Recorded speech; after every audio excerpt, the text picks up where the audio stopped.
Father, and the Son, and the Holy Spirit, please be seated.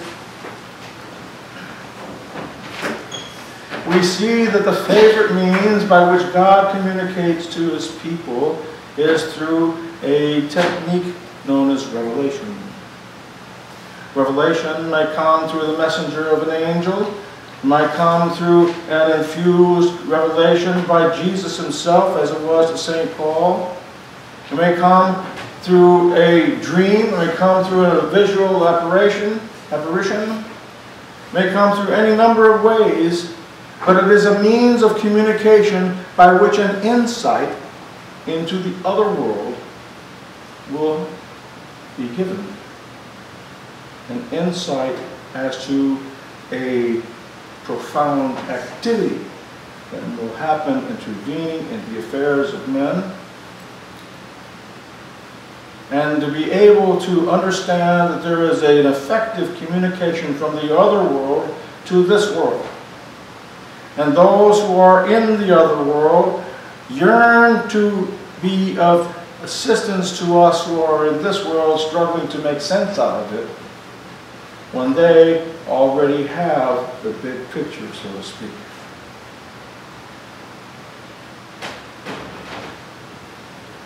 I once read a story about a man who was caught up, a fictional story, a man who was caught up. He found himself walking down the main street of New York City, and he turned the corner, and when he turned the corner, it was 1852.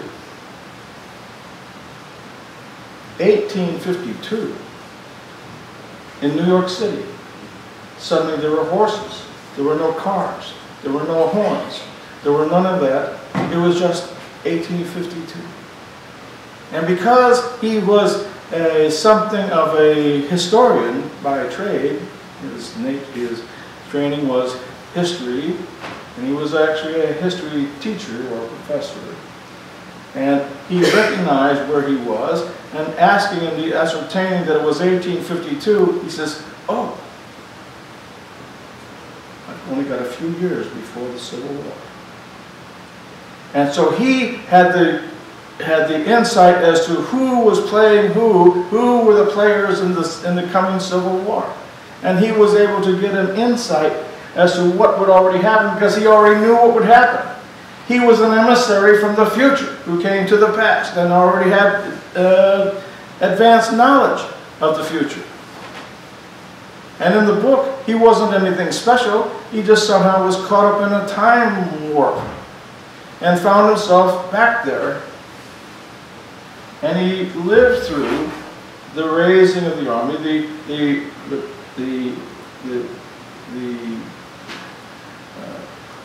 advent of the abolitionist movement, and the players, the key people who pushed that abolition, to abolish the province of slavery in America.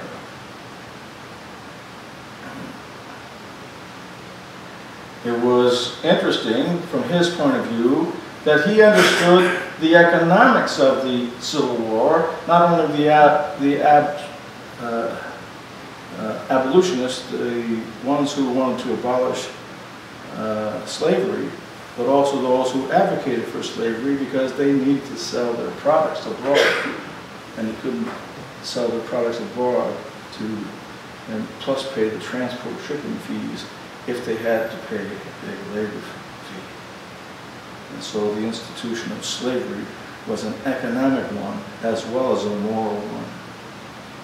He understood these dynamics, and because of his point of view, having already known what was going to happen, he was able to gain a particular insight, and he was able to advise and got himself into positions of influence. And so the story went. So it is as if when we are talking about revelations of angels and celestial beings, bodiless creatures who exist in a state of perpetual consciousness, energy, light beings who retain a sentience They are speaking from their perspective and their point of view. Centuries are as nothing to them. They can see an entire, growth of a people, a whole growth of a continent, and all the disputes, and who can understand these things. And through the grace of God, they are allowed and they do intervene into the affairs of men for benefit. There are those bodiless creatures on the other side who are of the evil side, and we call those demonic forces. And they also are coercers who will intervene in the affairs of men to lead us astray, to wreck our life, to get us hooked on something or something that is destructive to us, and to start wars and conflicts, and to wreck families, and to perpetuate a state of fear, to serve their master who survives on fear, the energy of fear. We are the recipients of the revelation. The means by which we receive a revelation is where we're taught the affairs of the gospel, these events, revelation to Zacharias, the revelation to Mary, the revelation to St. Joseph.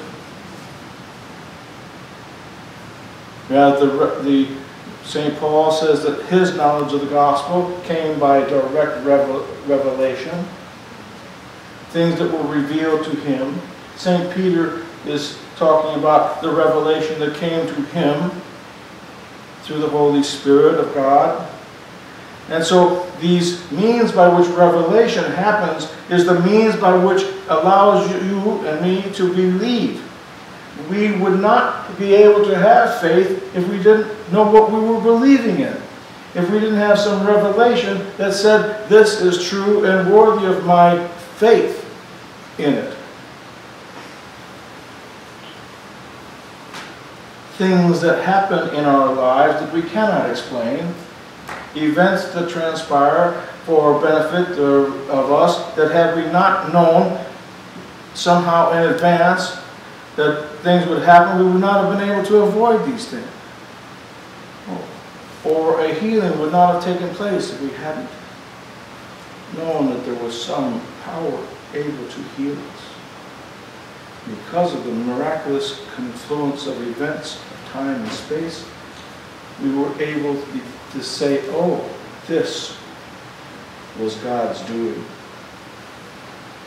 Because of that, we were able to believe when it still doesn't make any sense at all to other people. St. Paul tells us in another place that there are three means for salvation. Three means. The first means is that if you're born under the law and the bloodline, you can keep the law. And if you keep the law, then salvation is yours. He said, unfortunately, no one keeps the law. All are sinners.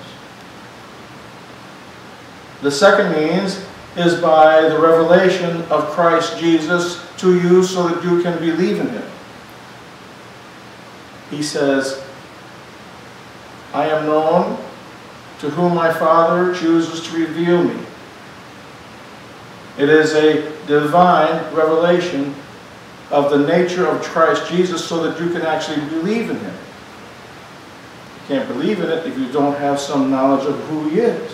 Personal knowledge, intimate knowledge, that brings about a faith for which, you say, oh, I believe in this. This is worthy of my life. This is worthy of the investment of my life in this faith. This is a noble cause. The third way that St. Paul talks about is that if you are not born under the law, too bad. If you've not been graced with revelation of Christ Jesus yet, too bad.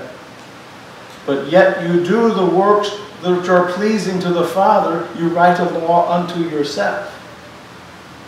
So those who are continents away, societies away, people who grow up in other countries and so forth that are not Christian countries by their history, you find that if they are doing the works of the Father, they write it all unto themselves, and God will not hold them condemned, but rather open to them the gates of salvation.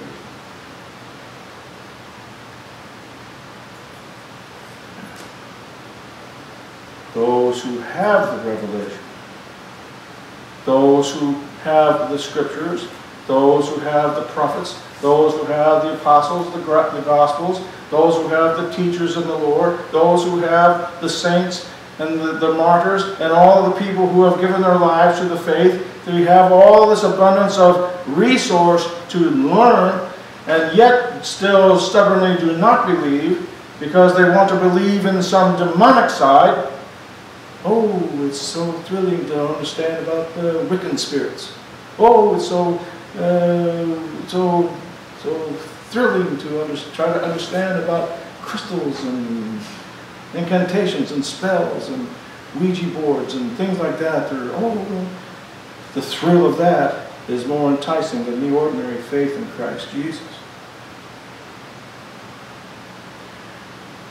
Having rejected the Holy Spirit, having rejected the revelation that was given them, now they can understand the law of cause and effect, consequences.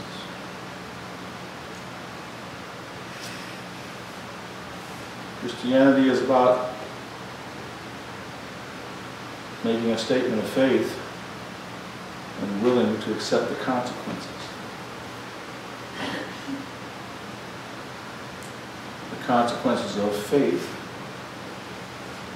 are that we will then change our lives from the hedonistic ways of self-gratification, self-pleasure, and only, me for me, power grabs, condemnations, and evil for evil, pride, vainglory, hypocrisy, all types of perversions that lead themselves and others astray into a path of sure destruction.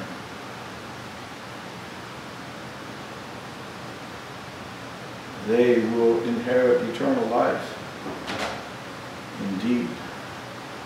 And we're told that eternal life is a life of eternal torment, never satisfied, never happy, always miserable, for an eternity in the other world, the dark forces of chaos. The conformity of our life to the gospel message is one of a discovery. When we are so interested that we know we had some insight, some revelation, oh, I want to know more. I want to figure this out. I want to know, tell me about this again. And we find out that there is so much more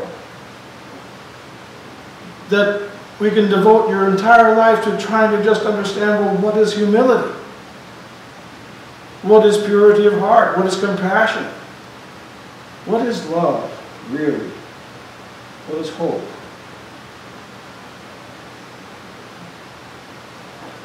And to understand what these aspects of divinity are is a real revelation, ongoing. Because the more you discover it, you say, oh, I'm going to study purity of heart until I become purity of heart.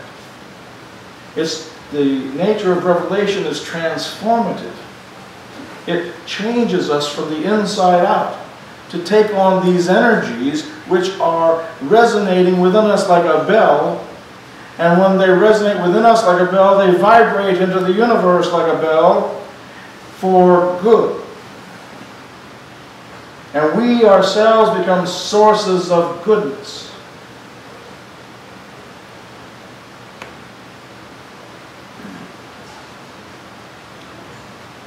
I use a lot of times, since I like ham radio, I sometimes use radios as an example of energetic conditions. So for example, right now, there are this whole spectrum of vibrational frequencies that are all around us, but we're imperceptible to them. We cannot perceive them. But if you put up an antenna and you connect it to a radio, somehow that antenna is calibrated, tuned to a particular wavelength of frequency so that it will catch a vibration, go back and forth and vibrate along the wavelength of that antenna in a very, very small signal.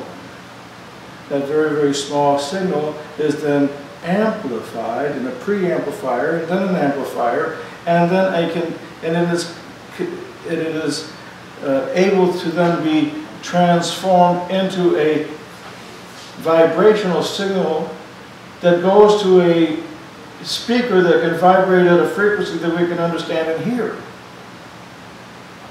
or see. So that the revelation of God in us is sort of like we are the antenna and the amplifier.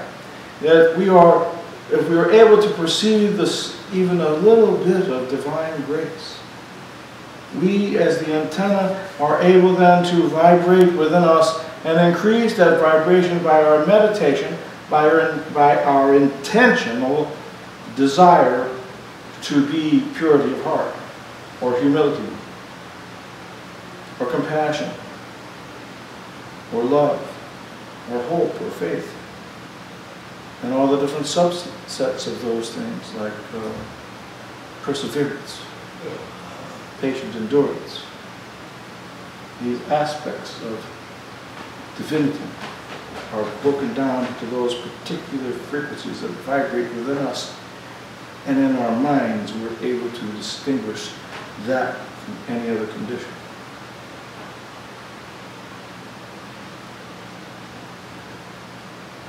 If you notice about these revelations that are happening from the gospel stories that we've been hearing the last few weeks, Zacharias is at the altar of incense doing his job as the priest of incense, and the angel Gabriel appears. First thing he said was, "Fear not." Mary, suddenly the angel Gabriel appears to her. "Fear not, Mary. Hail, you're full of grace. Blessed are you among women." Here today, Saint Joseph is told, "Fear not. Take Mary as your wife into your household, son of David. She that is to be born of her will save people from their sins."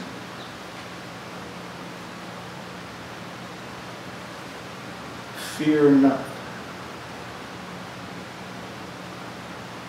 These revelations of, how can you tell if you're getting a revelation from God, from divinity, from celestial sources, or a messenger of God? How can you tell? Because the message will say, "Do not fear."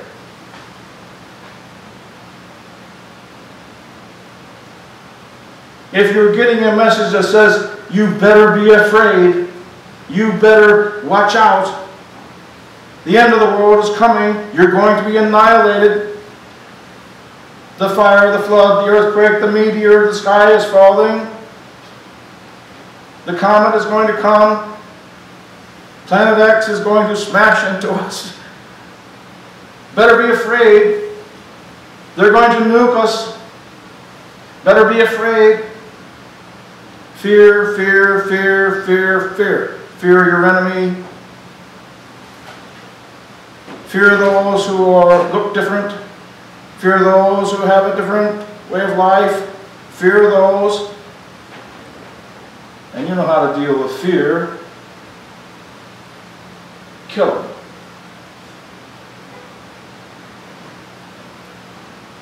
Kill them.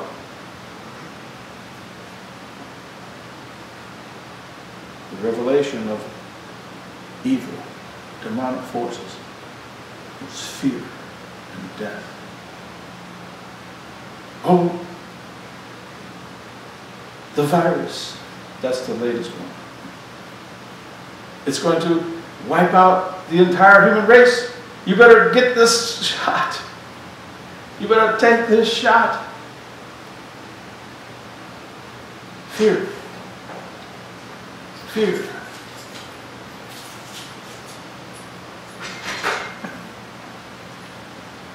We, as the people of God, having received the revelation of Christ Jesus, we can now believe in Him, and through this faith in us, we know faith in Him, we know that we have an advocate.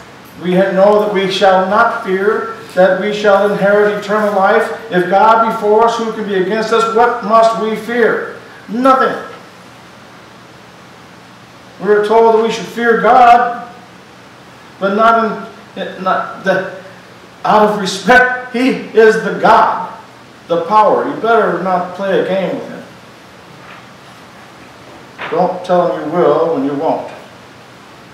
Don't tell Him you won't when you will. Don't play a game. Treat God with respect, honor, dignity, and in fact, awe, wonder, and worship.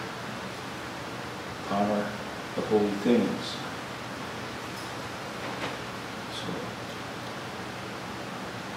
And having received the revelation, having conformed our lives by our intention, we are now active participants in the salvation of the human race. So that as we, ringing like bells together with good vibrational energy, combine our energies together, focused on the intention of the good word, of the good acts, of the wonderful works of mercy and compassion for our fellow man, to feed the hungry and to show mercy and unmerited acts of kindness, to do the things which are of goodness, we find that we set up a standing wave ourselves that is ever and ever increasing in its vibration to a state of ascension. And this, as Jesus ascended into heaven, as Jesus was transfigured on the mount, as we see that these energies are our natural way of our future, that we actually get involved in ascending our mind, our desire, our spirit, and our being into a higher state of reference. So we're no longer looking at the sins. We only see the lights. No longer looking at those things which are the deeds of the past, where people are guilty. St. Moses the Black, whose icon is in the back of the church there, a 4th century monk who had been a gang member. His band of gangs, his gang would rob caravans in the Nitrian desert, and they would plunder them. One day, he says he was knocked off his horse, like St. Paul.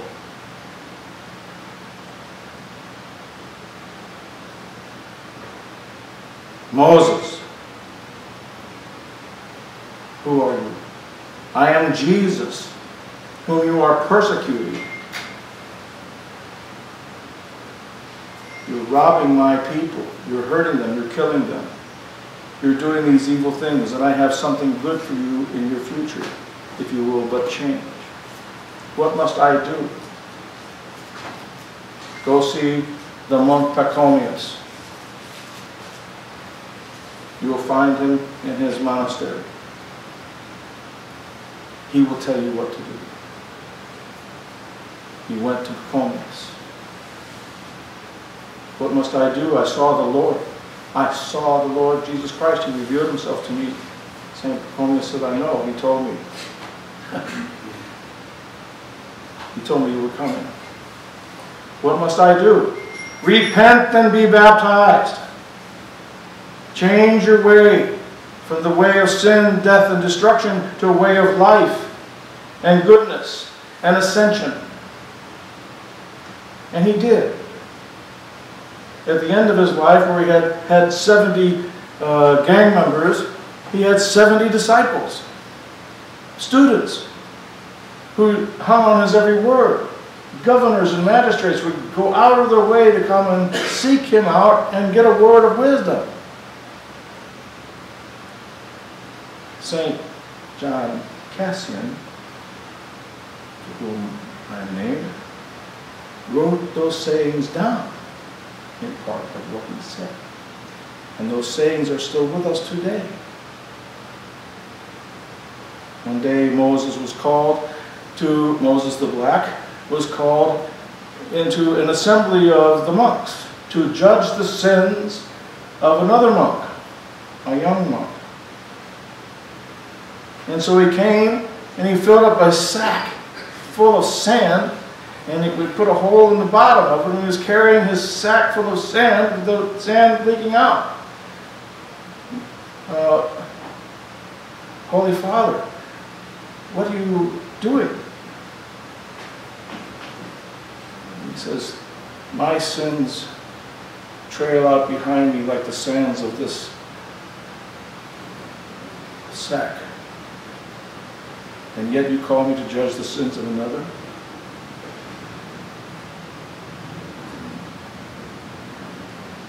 They dropped the case, and they all repented, and they gave praise to the Lord, because he was right. Worry about our own sins before we worry about the sins of other people. You see how the revelation works. It has long-lasting and far-reaching effects. So if you are the beneficiary of a revelation of Christ, however small it may be, however large it may be, however magnificent it might be, or ordinary, it's our ordinary state of life, existence of consciousness. And having implemented it, we have an effect on the entire human race, the entire universe. Here is the ring of our bell. And it goes across time, generations, centuries. The man in the story who was caught up in 1852 lived through the entire Civil War, and in his other life, where he was transported back in time, and when the war was over, he suddenly got on a train, and he sat down. When he opened his eyes, he was back in New York City. And the train pulled into the station, Union Station. And he said, I understand that we are not limited to this here and this now. The limits are self-imposed because we believe in the limits. By faith, we are able to transcend time and space, here and now, to there and everywhere. And this is a glimpse of our life in the future, of what heaven means to us.